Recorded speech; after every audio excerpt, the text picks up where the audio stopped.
welcome to RTD's English News Edition, the top stories.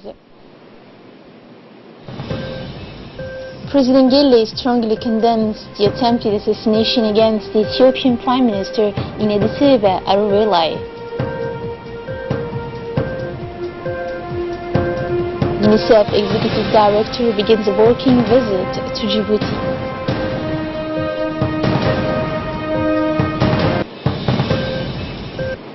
We're beginning this edition with the explosion in Ethiopia that killed several people and blessed other people. It occurred at a meeting in support of the Prime Minister at Merkel Square in Addis Ababa.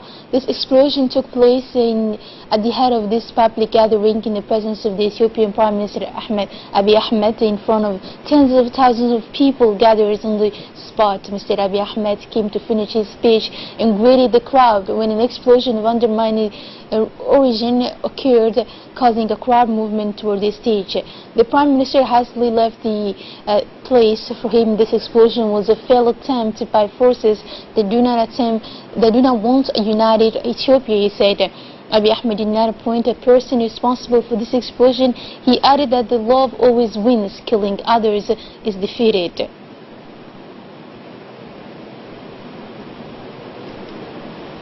And the President of the Republic, His Excellency Ismail Omar Guelleh, condemned today in a statement sent to the press the attempt to assassinate the Ethiopian Prime Minister Abiy Ahmed Ali, who has just ended Saturday morning a public meeting on the famous Meskel Square in Addis Ababa. In his statement, the President of the Republic said, I quote, "We condemn with greater firmness the attempt to attack Prime Minister Abiy Ahmed Ali. This attempt of attack," continued the President of the Republic, "may be the signature of a small group that heard about reforms of development and strengthening of national unity initiated by the Prime Minister at the head of the government of the Democratic and Federal Republic of Ethiopia." The head of state ended his statement with a message of support to the Prime Minister, Dr. Abiy, in the policy of reform that he undertakes to lead his country. "We reaffirm our commitment to the stability of Ethiopia as a strategic partner for the economic development of the region," concluded President Guelleh.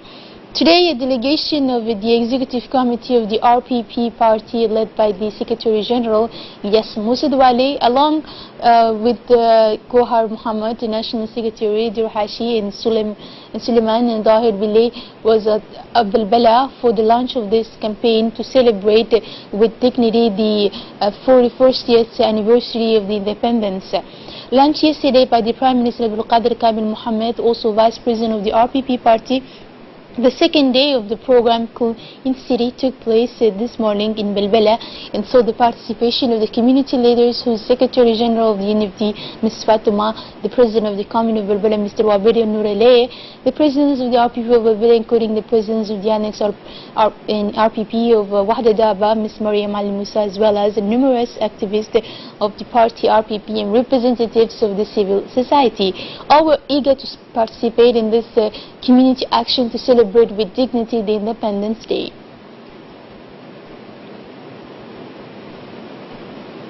And for his part, the Secretary General, Mr. Ilyas Musadwale, has asked that the actions of cleanliness must be continued in the future for the well-being of Djiboutians living in the capital. The people of Djibouti must engage with the authorities to keep a good image of the capital after the independence festivities, he said.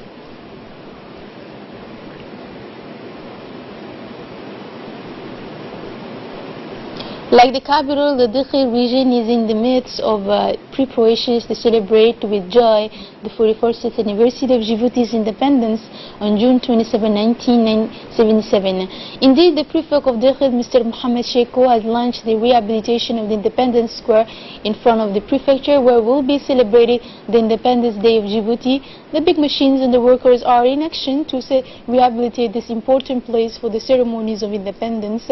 In view of the festival, the main arteries are cleared, and the walls of the City of Unity are whitewashed in the color of the country flags flown in the administrative institutions. The population of Dakhil is also engaged on the side of the prefecture to the preparations. As part of the efforts of Legitimacy for Coalition Yemen, a meeting of Ministers of Communication of the member countries of the coalition was held on June 23rd in Jeddah. The Republic of Djibouti was represented by a delegation headed by the Minister of Communication in charge of telecommunication forces, Abdi Yusuf Suge. The agenda is focused on the following issues: develop mechanism and media plans for the countries of the coalition, why reveal to be a fight against the Iranian infiltration in Yemen and in the region, support the legitimate media of the Yemeni government to confront the media machine of the Houthis in the region as well, and set up a common mechanism to coordinate the media discourse of the coalition countries and develop cooperation channels to ensure efficient work, as well establishment of an information system between the media organs of the coalition countries and the publication of support to carry out the missions and objectives of the coalition.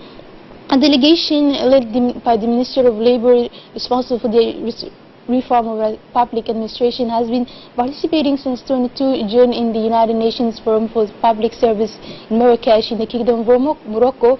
This year's theme is transforming governance for achieving sustainable development goals. The main objective was to present the various institutional approaches led by member states to promote collaborative working arrangements and the integration of public policies. To this end, the Minister of Labour has not failed to present all the efforts made since 2012 by the Republic of Djibouti, particularly in terms of administrative reform and the modernization of public services capacity, the revival of the card-in-app, and also the implementation of declaration of services to the citizens in almost 12 ministries in the Ombudsman.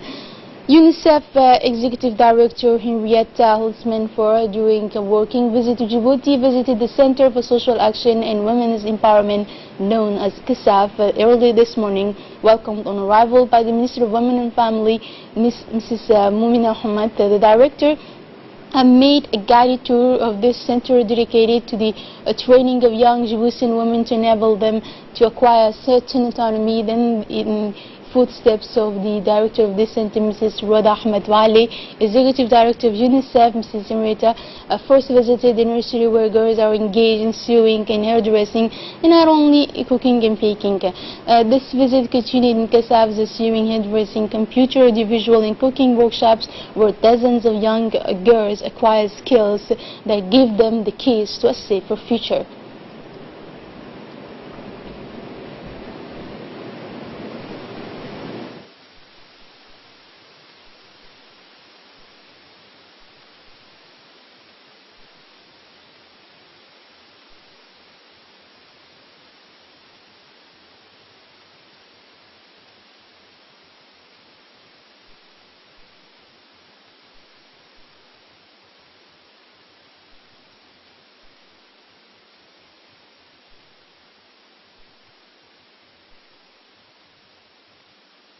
After her visit to the Social Action Center for the Empowerment of Women, the Executive Director of UNICEF visited the social counter near Bilbila District 5.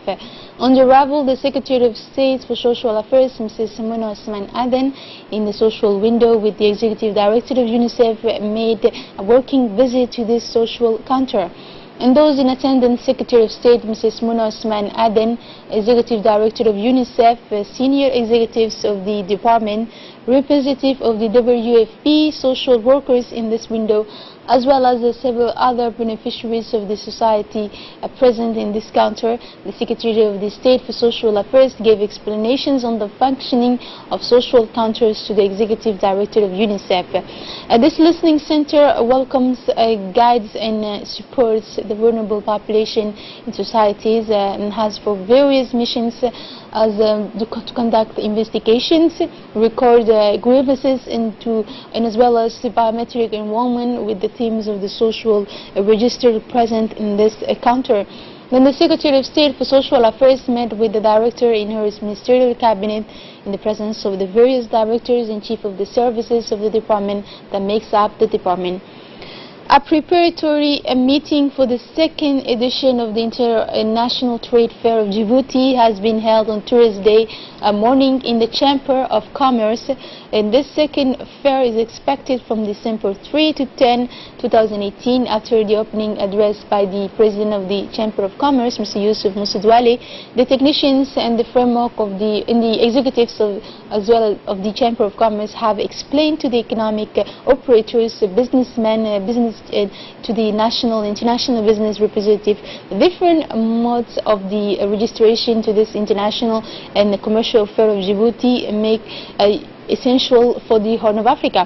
It was also evoked at this important meeting the main objective of this fair of exhibitions commercial who is increased the volume of a transaction, but also bring Djiboutian companies closer to their international partners.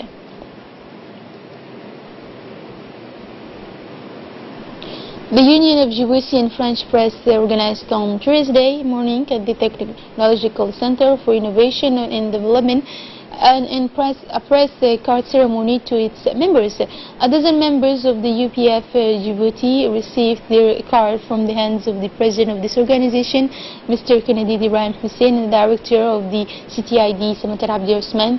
On this occasion was also launched a future collaboration between the CTITD and the UPF to train Djiboutian media professionals on new information and communication technologies. The recipient of this card have welcomed this valuable document, which will facilitate their tasks and their daily work.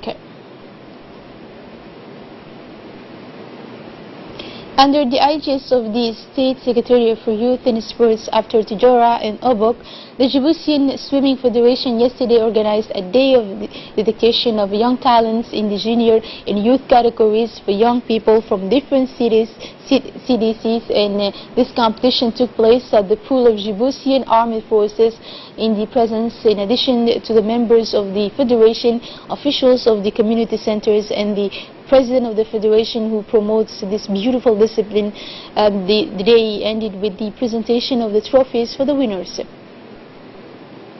Like the rest of the world, the Republic of Djibouti celebrated World Refugee Day on 20 June in Obok, more specifically at the Camp Merkezi. In this year, the theme chosen to commemorate this day is the same as last year, and it's entitled Be With Refugees.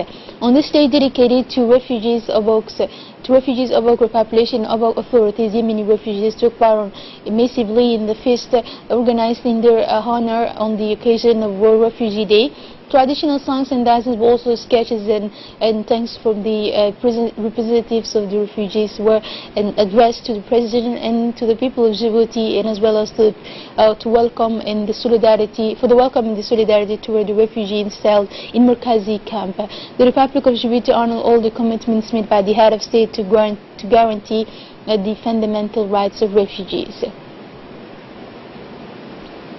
The progress of the construction of the largest private investment ever made in the region of our country is satisfactory for the authorities of Tijora in its promoter. At the seaside, the buildings are visible along the old airport of the Tijora at the Wadi Markazi. It will considerably change the face of the white city that widens to the Museum of the Sheikh Mohammed in the east. This real estate project is carried by a businessman, Burhan Mohammed. The real estate project he launched in Tijora is an innovative concept under the name of a Gadidepan village, with the construction of 30 semi-detached duplex villas, 60 apartments, and a 3-star hotel of 50 rooms. The complex also includes a shopping center and as well 800 rupees of white, as well as the prefect of Abd Malik Mohammed, and regional council president Omar Hussein encourages this initiative. On the international news now, more than 400 migrants rescued off the coast of Spain. On the eve of a crisis, a mini summit on a Sunday in Brussels on the issue of the reception of migrants. 3 operations conducted Saturday off the coast of Spain have helped rescue 418 migrants. A total of 518 migrants were rescued Saturday, June 23rd, during 3 operations conducted in the morning off the coast of Spain. by the Spanish Sea Rescue Services, announced the public valley in Salmento Maritimo on Twitter. Built in 15 boats, 262 people were taken care of in the Strait of Gibraltar and landed in the port of Tarifa in Barbate, and 27 others were rescued in the Mediterranean between southern Spain and northern Morocco and 129 of the islands of Gran Canaria in the Atlantic Ocean.